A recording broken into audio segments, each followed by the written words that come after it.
Hello and welcome to the All Monitor Brief. It's Friday, July 12th. I'm Kristen Tolman. Today we're going to go right into the main segment, which is a conversation with Adam Lucente, All Monitor's news and business correspondent, on what the rumored potential Republican vice president pick could mean for U.S. foreign policy in the Middle East. Let's dive right in. Hey, Adam, welcome to the All Monitor Brief. Hey, thanks for having me. So, Adam, you have done reporting on what a potential Trump VP, and there's been a lot of names floated, what their policy towards the Middle East, their thinking, and their background shows. Can you run us through just what's the top names that are out there? Yeah, so there's been a lot of names thrown around in the last few weeks or months. It seems that the three most likely contenders are Ohio Senator J.D. Vance, North Dakota Governor Doug Burgum, and then Florida Senator Marco Rubio.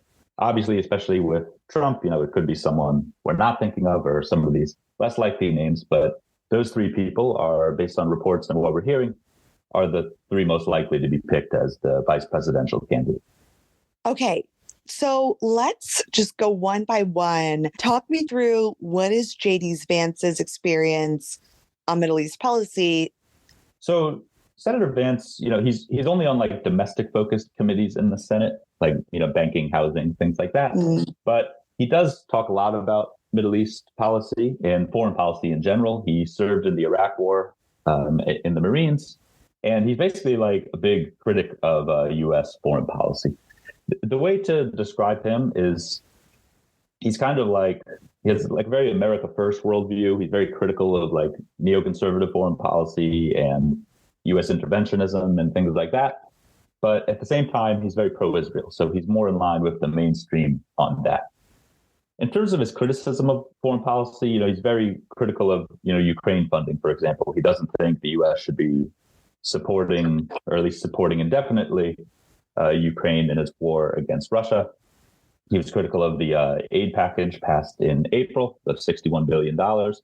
And he often likens the Ukraine war to his time in Iraq, where he says, the Iraq war was a failure. And he said that, the government basically kind of misled the country into that. And another thing he talks about a lot, which I don't hear from really hardly anyone in U.S. politics, is he talks a lot about the exodus of Christians from Iraq, from Syriac and Chaldean Christians who, their population has declined a lot since the 2003 U.S. invasion. And he likens that to the invasion, or relates it rather. But in terms of Israel, he's more in the mainstream with the party on that. He doesn't question really U.S. support for Israel. He's made the case that it's not really related to Ukraine, or not the same as, Ukraine. He calls Israel, an advanced country that's strategically valued for the U.S. He talks about, the missile defense system. He's been described as kind of putting, a pro-Israel spin on American First views. That's how Jewish Insider described him in a recent article. And he's been calling on Israel to, continue the war against Hamas. He's been at odds with the Biden administration on that. And he's also expressed support for normalization between Israel and Saudi Arabia. The last thing I'll say about him is on Iran.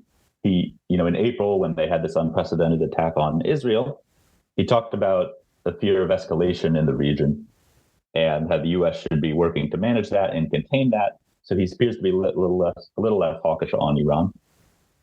And he's talked about how the U.S. needs to rebuild its manufacturing capacity as basically a deterrence for any future conflict, whether it be with Iran or anyone else. So that's kind of where Vance is. Okay, let's go now to Burgum. So Vance is kind of the mainstream. He's a senator, pro-Israel, served in the Iraq War. Okay. Now on to Burgum.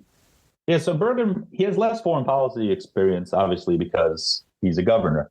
But he did run for president briefly in this election and ended up dropping out and endorsing Trump. And during the election, the Middle East things that he was big about was he was very pro-Israel and very hawkish on Iran, really within the mainstream of the party on that. But the big thing about Burgum that I think worth mentioning is energy policy. So obviously he's governor of North Dakota. It's a big, there's a big oil energy industry there. And he's been a real big advocate for energy independence. So, for example, he's been critical of the Biden administration for revoking the permit for the Keystone XL pipeline oil project. And he was also critical of a partial ban on drilling in one of Alaska's reserves. And he's talked about, he gave a press conference in June, and he said that, when the U.S. doesn't tap as much as it can into its own energy policy, that it's basically giving more power to Russia, Iran, and Venezuela. Those are the countries he mentioned, saying that then they, have more of a market for their oil. Obviously, the U.S.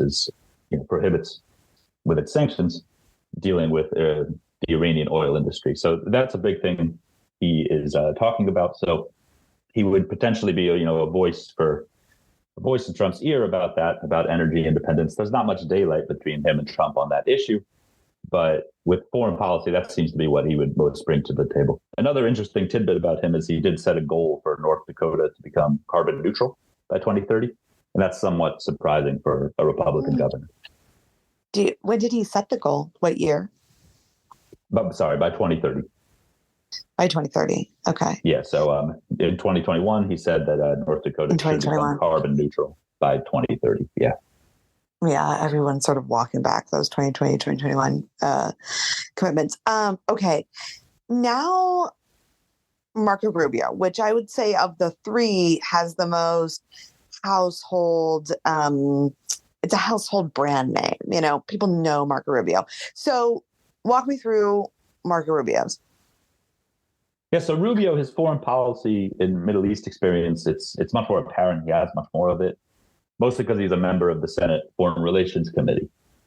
That being said, it's very much within the mainstream on the party on a lot of these Middle East issues. He's been very supportive of Israel, very critical of Iran. He was part of the effort in Congress to try to reinstate sanctions over the International Criminal Court over a possible arrest warrant for Israeli Prime Minister Netanyahu related to the war. Even before the Gaza war in July of last year, 2023, he was part of efforts in the Senate to urge additional sanctions over Iranian oil sales to China. Some of the issues he's perhaps a little different on is like on Turkey. We reported this back in 2021. He was part of several senators who sent a letter to President Biden about Turkey's human rights issues, basically expressing concern about a variety of issues with Turkey there. And on Saudi Arabia, this is interesting to me because Trump obviously was kind of critical of Saudi Arabia during his campaign, but then became very close to Saudi Arabia as president. Rubio, back in 2018, at the time of the Khashoggi murder, he was very critical of Saudi Arabia and especially the Crown Prince, talking about how there should be, changes in the U.S. policy towards the kingdom because of that. It appears that he's not really talking about that as much anymore. And, so there has been a bit of a tone change for him, though, on Saudi Arabia. For example, in 2022, he talked about how the UAE and Saudi Arabia have legit concerns about U.S. policy on Iran. He said this in an interview talking about, the Ukraine war and things like that. In that interview, he talked about how they have concerns with the U.S. negotiating a return to the nuclear deal. So it appears that he's not as critical of Saudi Arabia and just friendly to the Gulf in general. Okay. And so is there any inclination of how he would maybe approach the Middle East as VP or advise Trump? I mean, the vice president role is a notoriously domestic role. So is there any sort of inclination of would he want to change things around to kind of stick with the classic Republican line? What I think Rubio would bring is, Trump has over time, expressed divergent views with the Republican and kind of both party foreign policy establishment. Maybe the best example is in 2019 when he tried to pull back U.S. forces from Syria and ended up kind of putting them back in. I think what Rubio will do, being in the room on these conversations, is he's going to push Trump to just be more establishment, more normal, more like other presidents have been on these foreign policy issues. So perhaps it could be less likely that Trump would make any drastic changes like he tried to do in 2019, pulling back troops from Syria. Rubio would be a voice in the room, urging him to, stay the course with, the mainstream views on foreign policy, especially in the Middle East. So, Adam, there has been a lot of names thrown around, and it could end up that one of those three that we just spoke about won't necessarily be the candidate that's picked as VP. What are some of the other names that have been floated around?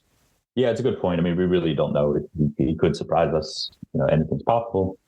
A few other names that have been thrown around is, Senator Tim Scott, Senator Tom Cotton.